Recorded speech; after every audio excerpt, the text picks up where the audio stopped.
Assalamualaikum warahmatullahi wabarakatuh. Hai teman-teman, perkenalkan nama saya Alvina Damayanti, absen 3 dari kelas 1H, program studi D4 Akuntansi Manajemen Politeknik Negeri Malang.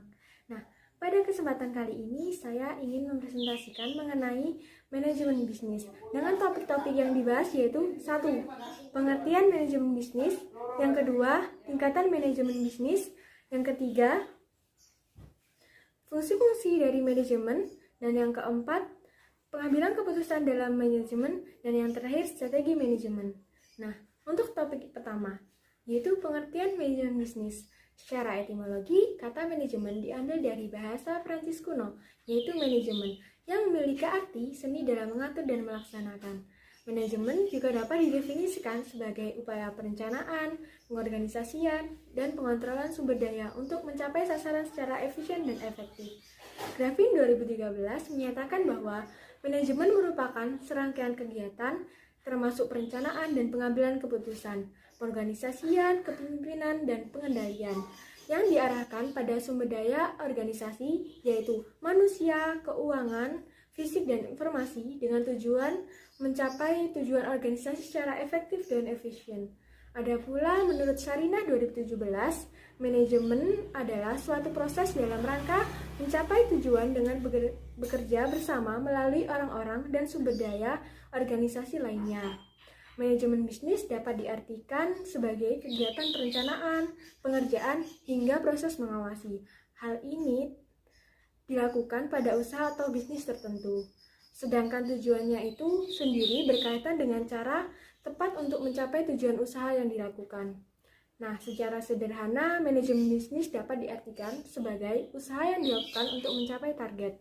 Dengan kata lain, tanpa adanya manajemen, tentunya proses usaha yang dilakukan pun tidak akan mencapai target. Nah, dari penjelasan tersebut, tentu dapat kita lihat bahwa perkembangan bisnis bermula dari manajemen. Artinya, jika manajemen yang dimiliki oleh suatu perusahaan bagus, maka akan menghasilkan perkembangan perusahaan yang bagus pula. Dan begitu pun sebaliknya, manajemen perusahaan yang kurang bagus, maka akan menyebabkan ketidaklancaran dalam sebuah perusahaan tersebut. Next, ke topik yang kedua. Nah, topik yang kedua yaitu tingkatan manajemen. Jobolo 2017 menyatakan bahwa hierarki dalam organisasi pada dasarnya dibagi menjadi 3 bagian, yaitu yang pertama, top management, yang kedua, middle management, first line management, dan yang terakhir, operating management or operating employees. Nah, ketiganya di atas memiliki tugas masing-masing. Nah, untuk manajemen puncak atau top manajemen berkaitan dengan tingkatan strategi yang berperan dalam menentukan arah sebuah organisasi. Karena itu, peran yang dapat dijalankan meliputi 1.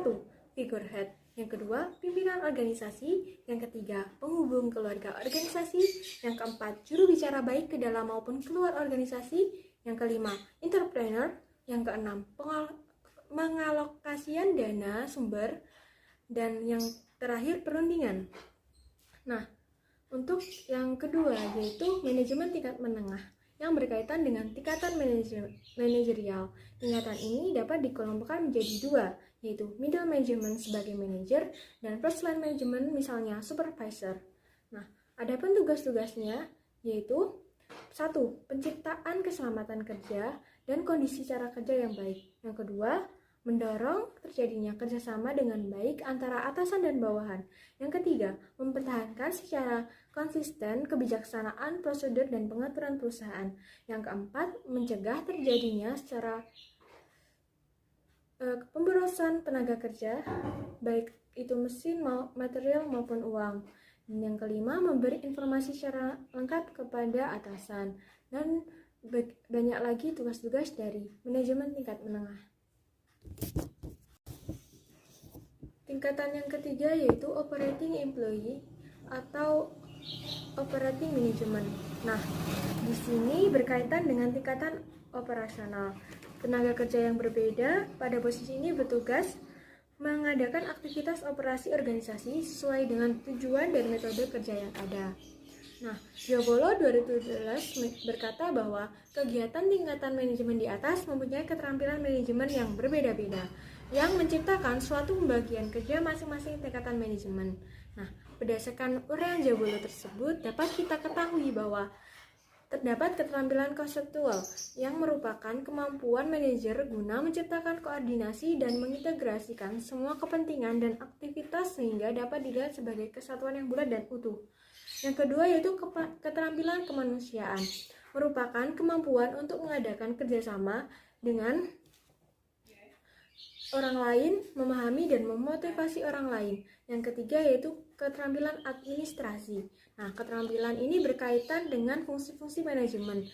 Keterampilan ini mencakup kemampuan untuk mengikuti kebijaksanaan dan prosedur, mengolah dengan anggaran terbatas dan sebagainya. Dan yang terakhir yaitu keterampilan teknikal, kemampuan untuk menggunakan, mengoperasikan alat-alat produksi, prosedur kerja dan teknik kegiatan tertentu. Next, ke pembahasan yang selanjutnya, yaitu fungsi-fungsi manajemen. Nah, fungsi manajemen dapat menjadi sebuah patokan bagi manajer untuk melaksanakan tugasnya. Sangat banyak ragam fungsi manajemen yang dikemukakan oleh berbagai pakar manajemen. Kehadirannya yang berkaitan langsung dengan keberadaan perusahaan menjadikan fungsi manajemen bisnis sangat penting bagi perusahaan. Tapi secara umum, fungsi manajemen terbagi menjadi 5 fungsi besar, yaitu sebagai berikut. 1. Perencanaan atau planning. Robin and Coulter 2012 menyatakan bahwa perencanaan sebagai aktivitas manajemen yang memuat penetapan tujuan, perumusan strategi, dan pengembangan rencana serta koordinasi kegiatan dalam manajemen. Jika dipandang lebih luas lagi, fungsi perencanaan tidak hanya berkaitan dengan perumusan strategi dan penetapan tujuan perusahaan, tapi juga termasuk prosedur, pembiayaan, program kerja, pedoman, peraturan, dan hal lain yang dirumuskan pada setiap aktivitas manajemen yang akan dilaksanakan. Perencanaan pada dasarnya memutuskan apa yang ingin dan apa yang dilakukan. Fungsi yang kedua yaitu pengorganisasian atau bisa kita sebut organising. Untuk fungsi yang kedua ini umumnya berkaitan dengan penggunaan tenaga kerja. Robin and Coulter 2012 menyatakan bahwa dalam pengorganisasian, manajer juga bertanggung jawab untuk mengatur dan menyusun pekerjaan untuk mencapai tujuan organisasi. Manajer menentukan tugas apa yang harus dilakukan, siapa yang harus melakukannya, bagaimana tugas-tugasnya, siapa melapor ke siapa, dan di mana keputusan harus dibuat. Adapun pengorganisasian menurut Meije dan Belkin 2012 yaitu fungsi manajemen yang menentukan bagaimana manusia perusahaan, keuangan, fisik, informasi, dan sumber daya teknis diatur dan dikoordinasikan untuk melakukan tugas-tugas, tahu dengan kata lain penyebaran sumber daya untuk mencapai tujuan strategis. Nah, apabila perencanaan telah dibuat, maka pembagian kelompok pun sebaiknya segera dilakukan, seperti halnya kelompok dari tim produksi, tim pemasaran, tim administrasi, tim gedung, dan lainnya. Dengan pembagian yang tepat, tentunya evaluasi pun dapat dilakukan dengan lebih mudah pula. Adapun jika terdapat ketidaksesuaian, maka hal tersebut dapat mudah dipindahkan dan pekerjaan yang dilakukan dapat menjadi lebih baik lagi. Nah, fungsi yang ketiga yaitu staffing. Staffing adalah fungsi yang berkaitan dengan pengaturan sumber daya perusahaan, seperti halnya pengadaan bahan baku, mesin yang digunakan, hingga sarana pendukung lainnya. Dengan pengaturan yang tepat, tentunya kebutuhan atau hasil yang dituju pun akan semakin meningkat. Namun, berbeda jadinya jika sumber daya tidak diatur dengan tepat.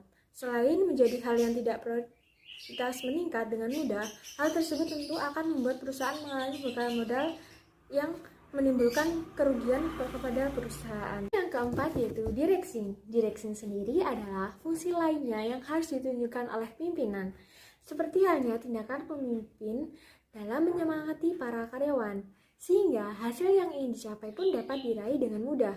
Karena banyak kejadian para pekerja melakukan kegiatan kerja pada awalnya semangat menyala, tapi pada akhirnya justru terkesan tidak semangat dan berleha-leha.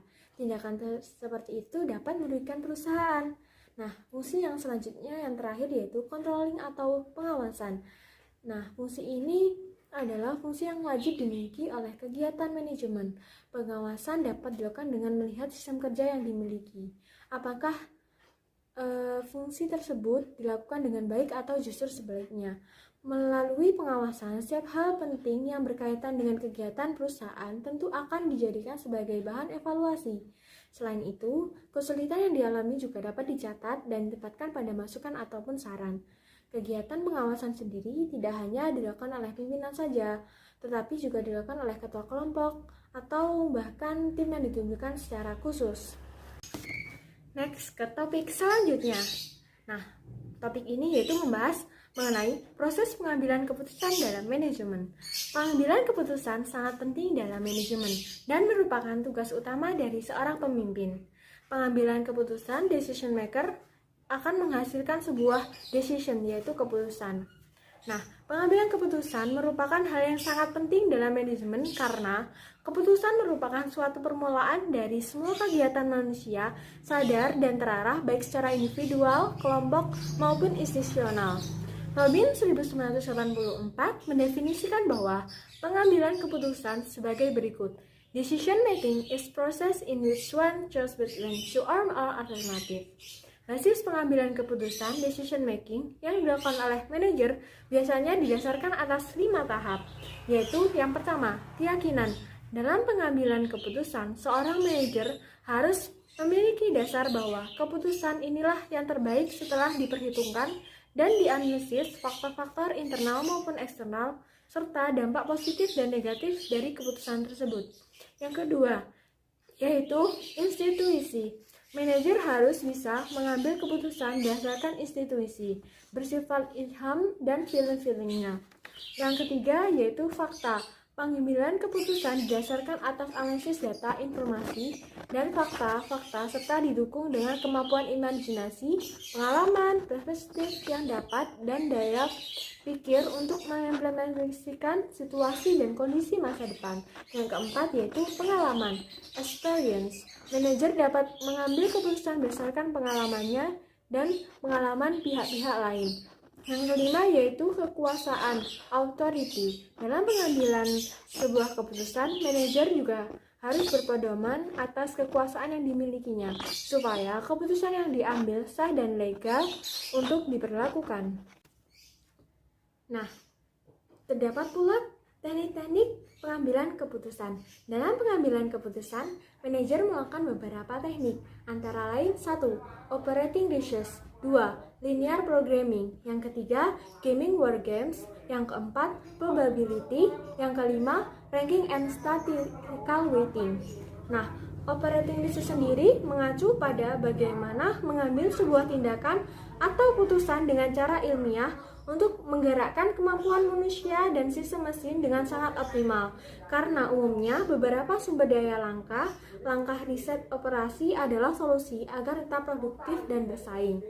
John Robert Belsin mengembangkan bahwa pemecahan masalah dapat dilakukan dengan cara sebagai berikut. 1. Manajemen konvensional.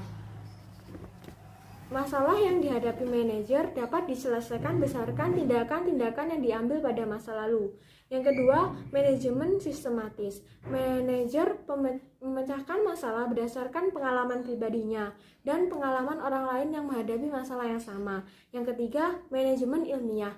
Manajer memecahkan masalah yang dihadapi terlebih dahulu mempelajari dengan seksama. Manajemen ilmiah adalah suatu cara yang berupa pemeriksaan dan analisis yang logis, yang mengarah kepada keputusan yang efektif. Next, ke pembahasan yang selanjutnya yaitu strategi manajemen. Menurut Taufikur Rahman 2016, proses manajemen strategi haruslah dimaknai seperangkat komitmen, keputusan dan tindakan organisasi untuk mencapai persaingan strategis dan memperoleh keuntungan di atas rata-rata. Nah, manajemen strategis merupakan aktivitas manajemen tertinggi, top manajemen, yang disusun dan ditetapkan oleh pimpinan organisasi dan dilaksanakan oleh seluruh sepakat organisasi sampai tingkat yang terendah. Manajemen strategis memberikan arah tindakan bagi organisasi dalam mencapai tujuan-tujuan strategis yang telah ditetapkan dalam jangka panjang. Nah, secara umum ada 8 langkah dalam proses manajemen strategis, yaitu 1. Identifikasi misi dan sasaran organisasi, analisis lingkungan eksternal, identifikasi peluang dan ancaman, analisis lingkungan internal atau sumber daya organisasi. Yang kelima, identifikasi kekuatan dan kelemahan, kemudian merumuskan strategi, yang kemudian dilanjutkan melaksanakan strategi, dan terakhir evaluasi strategi. Nah, proses tersebut dilakukan secara bertahap, dan ketika sudah memasuki tahap akhir, yaitu hasil evaluasi strategi tersebut dapat digunakan sebagai umpan balik bagi perusahaan strategi untuk menyusun strategi berikutnya. Keberhasilan strategi yang diterapkan itu tergantung dengan proses yang manajemen strategis lakukan. Nah, strategi yang baik maka akan menghasilkan keuntungan yang baik pula bagi perusahaan. Sekian presentasi dari saya. Semoga materi yang saya sampaikan kali ini dapat diterima dengan baik dan bermanfaat. Wassalamualaikum warahmatullahi wabarakatuh. Bye-bye.